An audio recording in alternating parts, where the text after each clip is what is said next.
ہیں کہ ان اولیاء کی تعداد 4000 ہے جو ہر وقت روئے زمین پر موجود ہوتے ہیں اور مختوم اور مخفی ہیں، چھپے ہوئے ہیں، وہ اپنی ولایت کو ظاہر نہیں کرتے۔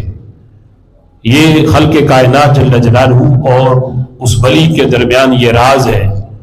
4000 اولیاء جن کے فیض سے رحمت کی بارش برستی ہے اور دیگر رب ذوالجلال ان پہ انعام و اکرام فرماتا ہے۔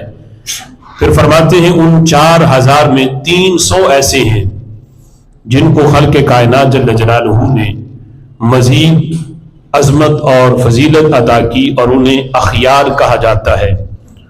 ان 300 میں 40 ایسے ہیں جنہیں ابدال کہا جاتا ہے، اور ان 40 میں 7 ایسے ہیں جنہیں ابرار کہا جاتا ہے، اور ان 7 میں 4 ایسے ہیں جنہیں اوتاد کہا جاتا ہے، اور 4 میں 3 ایسے ہیں جنہیں نقیب کہا جاتا ہے، اور 3 میں ایک ایسا ہے جسے قطب کہا جاتا ہے اور اسے ہی غوث بھی کہا جاتا ہے۔